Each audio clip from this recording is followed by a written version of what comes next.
Welcome, Anbu, for the part two of our Perito talk.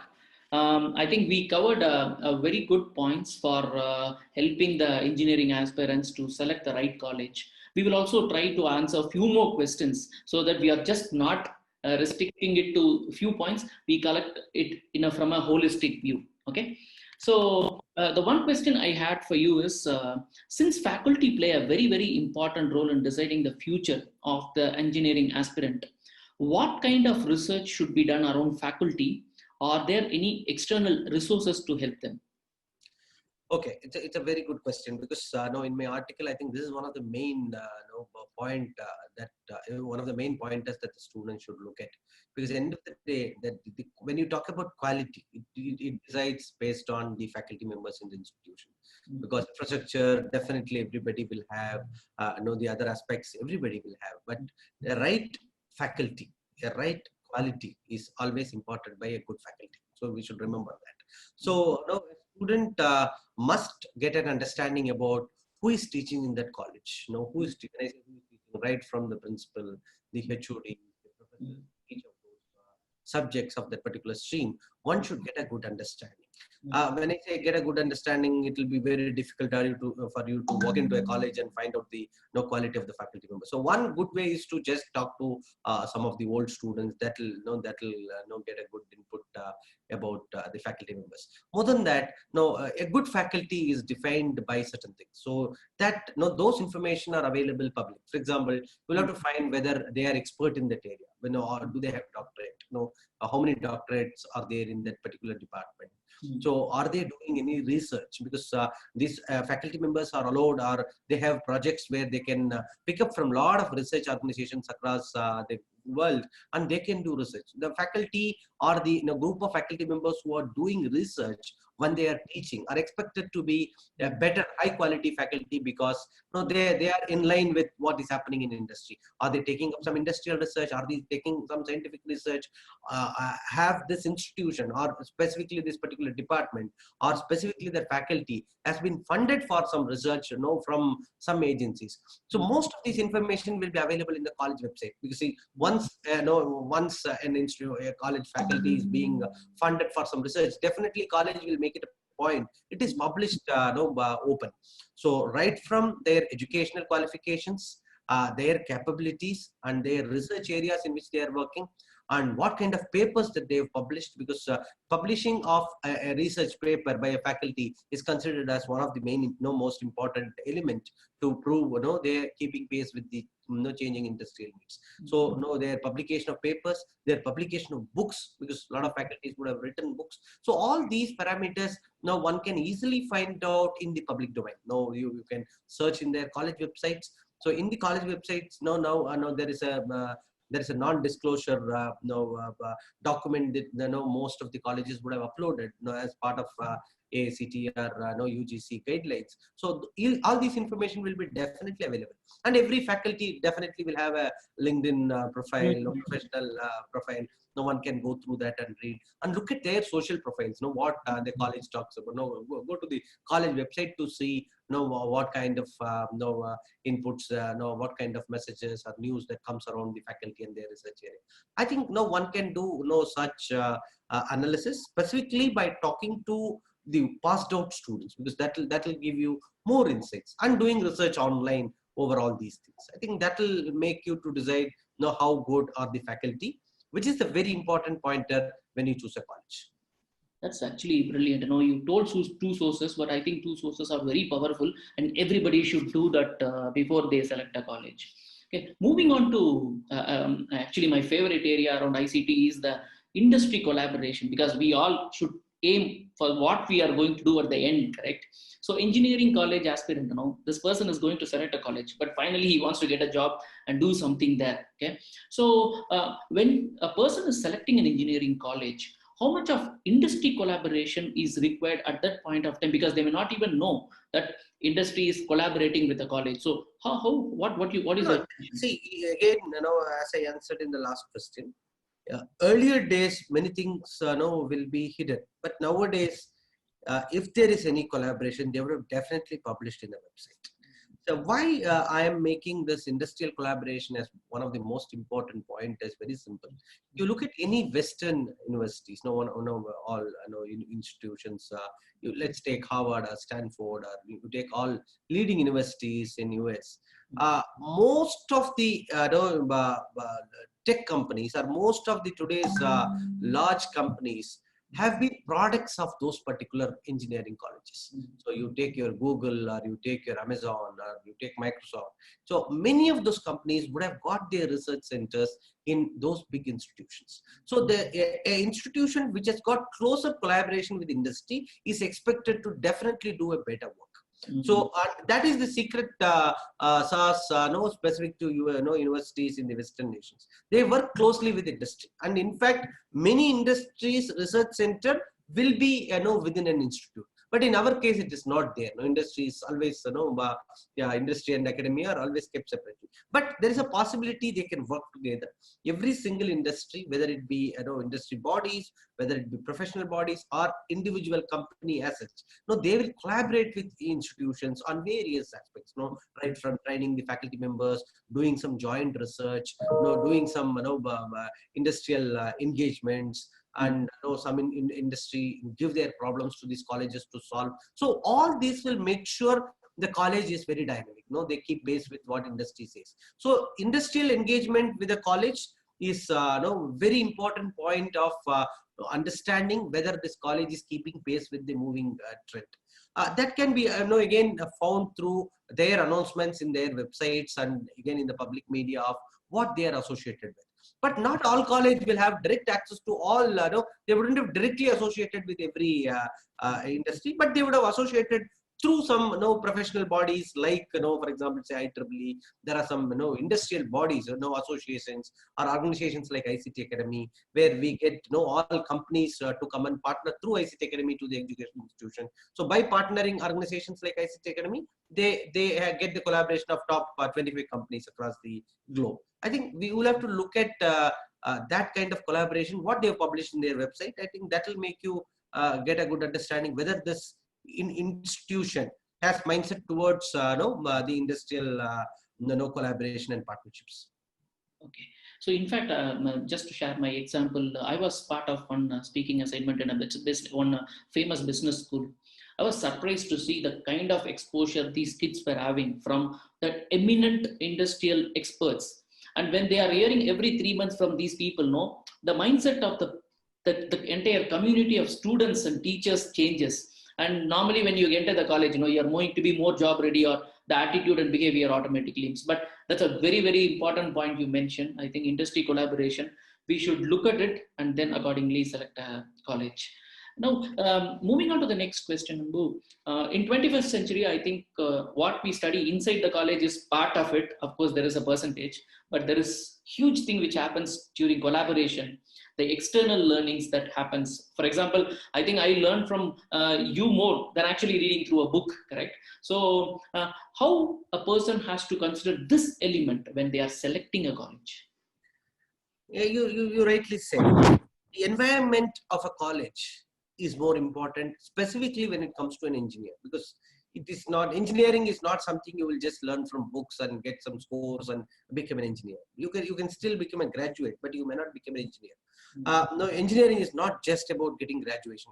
One should understand that. When you say you are becoming an engineer, which means you'll be able to invent things, you will be able to solve problems, you'll be able to design things, you'll be able to analyze problems, you'll be able to build solution and things like that. For all these things, you need such kind of environment, which is where the college has collaboration with industry. They provide you opportunities to think and do some new innovation. They give you opportunities to run, innovate certain things, have certain of your ideas being incubated. There are a lot of things that college will have to provide you as an environment to you. It is not just the building or the stream or the faculty. No, it is more than that. No, while faculty and infrastructure is very important, the third comes this environment. Whether my engineering college offers that environment to become an engineer, not to complete my BE engineering, which is very easy, which is very simple. Every institution will do. So, but the real environment will come when you have these kind of research centers, research projects being taken from industry, specifically innovation labs, tinkering labs, some incubation facility, entrepreneurial development opportunities, industry, experts coming and talking to them. So these kind of facilities should be available within that college, which makes the best environment for an engineer. And more than that, the institution should also facilitate and be open to external learning. It is not just within the classroom or within the campus. It is the entire the world is flat now. So the student should be facilitated to go and co-create things with others. This institution will have to create partnership with other institutions across that particular state or the country or even the globe, and the people will start working with multiple other people on developing solutions and things like that. So external world, they should be open to external world. Students from here should go to industrial visit, for which the college should facilitate, because many colleges or some colleges do not provide such facilities.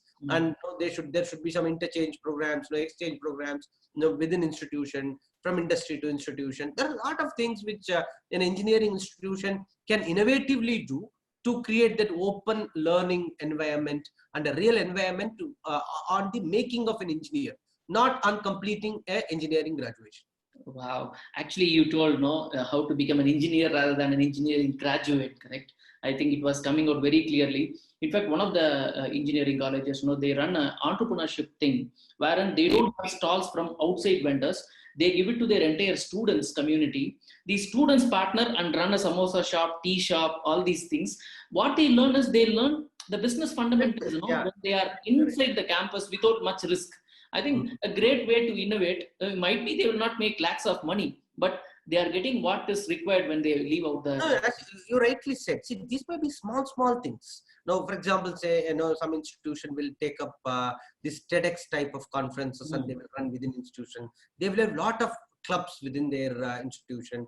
They will have a lot of small groups of students doing certain works. They will have a lot of alumni interaction programs.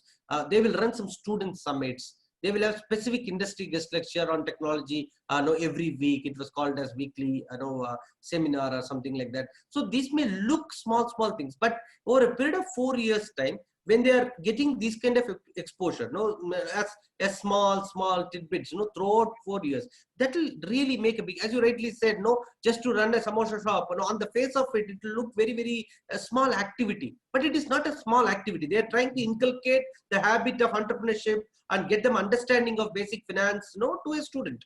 And they will know profit and loss. They will know when to invest, when to what is break even. Many things they will know. Remember, they are engineering students. They are not business students. So when they are engineering students, when they get all this knowledge, when they are in the college, and those that too, these kind of very important fundamental knowledge. So when they really come out of the college and then they find some innovation or they invent something new, they will be able to they will be able to take it forward. Because many cases, I also find a lot of people will have some ideas, they will innovate things, but they may not be able to take it to the market. They may not, they don't have that know-how of how to take it outside their idea. They will just have idea, and idea will remain as an idea. So for which they should know whether this is a viable idea. So that's the role this external environment created by the college on teaching them about entrepreneurship, teaching them about how you will make your idea to a seed, then seed to sapling, sapling to a tree. So they will take students through this journey.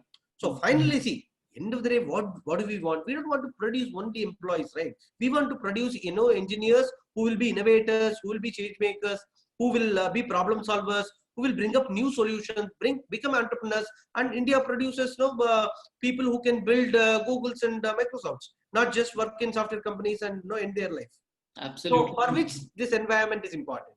I think it's changing, and of course, this is one very important point for the future aspirant.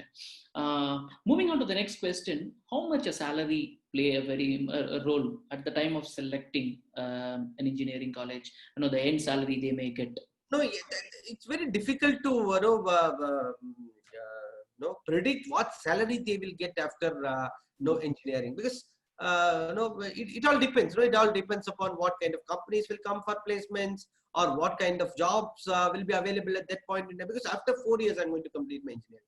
But while joining a college, he can the student can look at what kind of, if job is the motto, because if I have some other goal and some other ambition, I will not look into this. But if I want a decent job, I will have to look into what kind of placements that they have done in the past. Now, which all companies we have this college has tied up with. So are there companies who are coming year on year to the same institution to to recruit students? Because many times you will find a lot of advertisements saying 100% placement my institution has done. You can see these advertisements everywhere. But as a student, you're going to put your life there. So you have to do some more deeper understanding of which companies are regularly coming to this college to hire students. And are they coming to this campus, or these students are going outside to an off campus to attend unpaid jobs? You have to do a good understanding of that. If you find some leading companies, large companies, year on year they're coming to this institution, because just like how there is an accreditation process in education, there some companies also follow an accreditation process, which means a company will will follow certain processes to find out these are the institutions which I will go year on year. So leading companies like Cognizant, TCS, or you take some big companies, they would have identified certain institutions as their hiring institution. So it's checked whether your dream jobs or your dream companies are there. They are coming to this college. So if you are able to get that understanding, that is enough. You may not be able to predict what job, what salary they will offer. You can only predict a company, but you can get some good understanding from the passed out student of what kind of salary ranges they had. Because it is very difficult to predict on the salary range what will come after 4 years. Sure. Thanks, Anbu. Since you work closely with academic fraternity and also industry, what are a couple of changes happening in engineering area, and what do you anticipate in the future? See, engineering area changes. Definitely the future of higher education is going to be different. That's the reason we had published a specific research book on that. We find because of this COVID, specifically because of this COVID, many things have triggered the engineering institutions to adopt to the new way of learning. And the way in which the students learned earlier will not be the way in which they will learn in the future. So that is one big change. And it's a big topic to cover. I don't want to get into that. Instead, I will only say it is going to be fully tech-enabled learning. People should be ready for that. It is no more going to a class, sitting there and learning. So now it is open. Now you will have to be a self-learner, which means nobody will be behind you all the time. You will have to find your own time. You should be self-motivated to learn things. And the world is going to be your classroom. It is not just that number of hours that you visit a college. Okay, that is the main change that is going to come. Second, I think last 4 to 5 years, you would have noticed many students have changed their mindset. Now, instead of employment, I will look at entrepreneurship opportunities. Everybody who is joining engineering today at least has that small in their mind. Can I innovate something and become an entrepreneur? I think the entrepreneur bug is bitten many of the students. So everybody while they will still pursue to get a job, everybody are keen to see whether can I become an entrepreneur. Maybe everybody they will either through their project or through building solutions. I know very well lot of students within colleges while they're in the final year, they will try to do something, some innovation to whether build some products, build some prototypes, and they will try their the ideas to innovation to entrepreneurship opportunities. I think that is one big change which has come again thanks to the technology and thanks to all the new age technologies like data science, cloud, and many other things, which gave opportunities for students to innovate newer things, which is another change. The third and important change is what you all speak. I think the gig economy has now picked up very nicely, and every single student is now aware they are going to be in a gig economy, and not everybody will look for job as a full-time option. Everybody wants to build some skill themselves, and they wish to work for several companies than sticking to one single company. I think the role of this freelancing market will pick up in the future, and students are aware, and they are also trying to now get that idea, to the next level. I'm sure that is going to be the bigger change. Thanks a lot, Andu. It was a fantastic session. I think 45 minutes we spoke in the 2 episodes. What would be your one final advice for the future engineering aspirants? See, you should have interest in whatever you're doing. No, I think I should not study something just because my nephew studied and now he's working in an IT company in US, so that let me take that path. I think that will not work in engineering. Second, no, don't look at what is available today, because the tomorrow is going to be different. The jobs which are existing today will not be existing tomorrow, and you will look at everything new in the future. So in such case, until otherwise you are interested and passionate about one area, it's better not to get into that area, and try to master that area and become an expert in that area. And definitely, while there are hundreds of streams, I'm also of the firm opinion every stream has its own opportunities. Only thing is, I'll have to pursue my interest in that area, and I will have to take my career further. Thanks a lot, Anbu. It's always great talking to you, because you bring in very different flavor, because the role you play, you interact with lots of people and you always know what's coming up in the future. So that kind of an insight going to the students and the academic fraternity, it's going to be fantastic. Continue to rock, continue to publish many more beautiful articles for the future world. Okay. Thank you. Thanks. Thank you for that. Thanks a lot.